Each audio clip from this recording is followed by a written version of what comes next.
Hey guys, Stan the Man here, and today we're finally going to be doing another one of these videos. I started doing these videos like right when I first started my YouTube channel, and I just got away from these types of videos, and I figured it would be really cool to do one.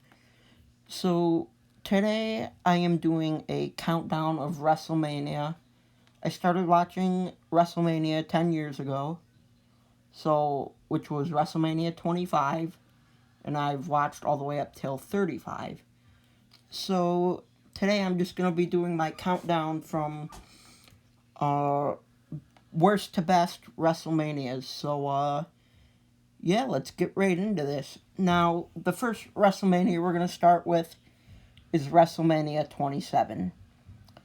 But the reason I'm doing this, or not what I meant, the reason I'm gonna say this before is I like this because it was Edge's final WrestleMania match, and then he retired shortly after. So I'm gonna give him credit for that. But yeah. So let's start right into this.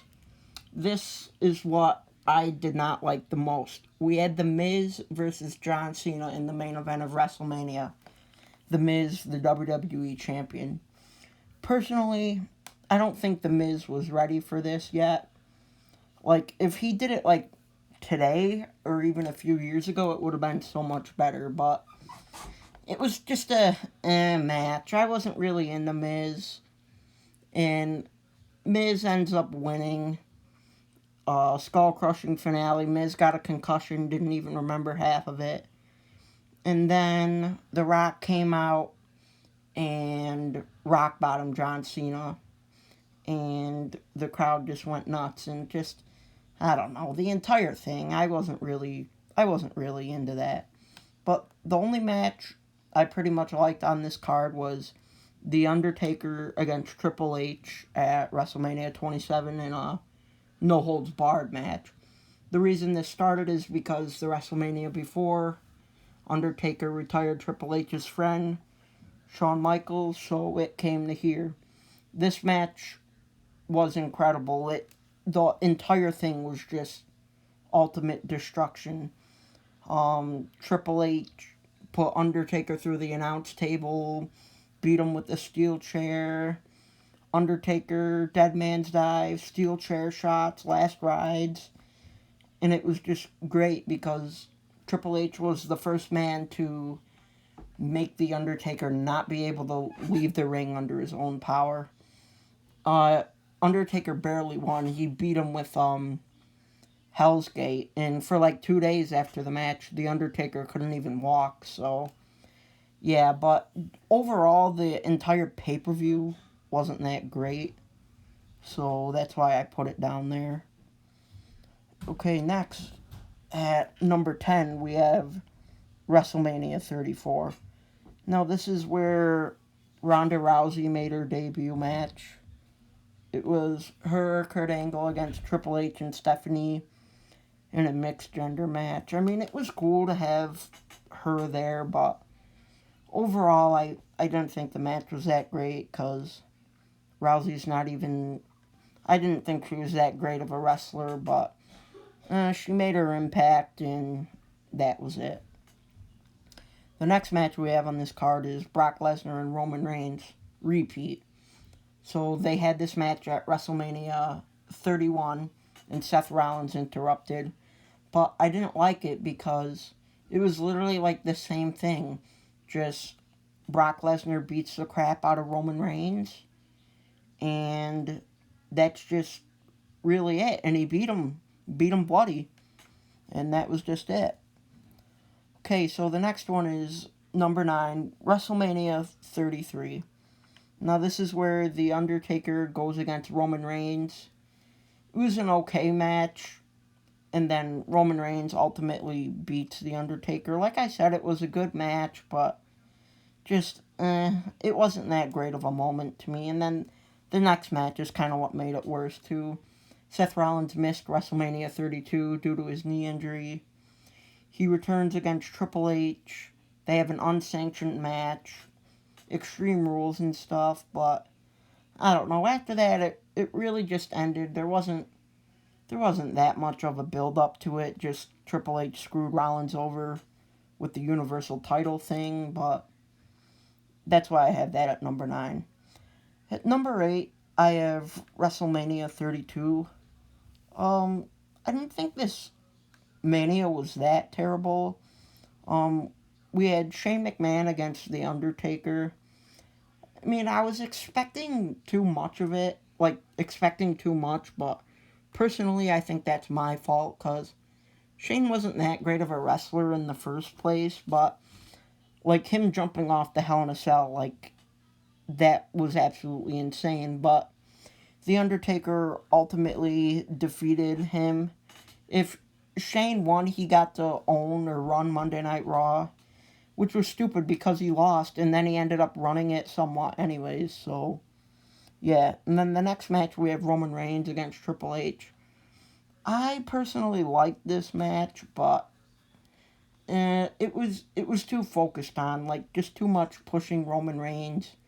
It was a really good match, I will say. They just went back and forth, and then Roman Reigns just spears him, and I think that was when he won his second WWE Championship. And then at number 7, we have WrestleMania 30. We had Brock Lesnar against The Undertaker. Undertaker, for the most part, got beat up pretty bad. And then, so he got beat up pretty bad, got concussed. Lesnar just beat him to death, and Brock Lesnar beat the streak. Of course, I don't think anyone liked this moment. But yeah, so Lesnar wins. Heyman's face goes to this. And then our face goes to this. You know? So then, and then what else happened there was Daniel Bryan, WrestleMania. He defeated Randy Orton and Batista. Now, I liked this. I liked that he won. But I didn't like he went against Triple H in the beginning of the pay-per-view. And that feud was kind of just focused on the entire pay-per-view. And that's what I didn't like. Now I like this next WrestleMania, number 6. WrestleMania 35. This is the first WrestleMania I went to. So here we go with this. First match on the card was Seth Rollins and Brock Lesnar. Now, I'm glad Rollins won, but I just didn't like that it was right in the beginning, and it was like one of the fastest matches. Like, even if we saved it to like the middle of the show, I thought it would have been okay, but I'm glad he won, but it could have been better. And then we have the Batista versus Triple H Extreme Rules match. I like this one too, but I didn't like that the WWE basically ruined it by saying if Triple H loses, he's going to lose or lose his career. Because we all knew that Triple H was going to win by that point. Like, there wasn't even a competitive point at it. And then at number 5, we have WrestleMania 26. We have Edge against Chris Jericho. Now, this was cool. Edge got hurt in like 2009. Jericho wanted to thank Edge for getting hurt so he could get a new partner. So Edge returns, wins the Rumble, and then he gets to Mania. I mean, unfortunately, Edge lost. I mean, I didn't want him to, but in WrestleMania, generally, the WWE Champion and the World Heavyweight Champion can't both win. So Edge lost. It was a pretty quick match, but I'm happy at least at the end they gave Edge this cool spot where he speared Chris Jericho off the announce table through the barricade. That was pretty cool.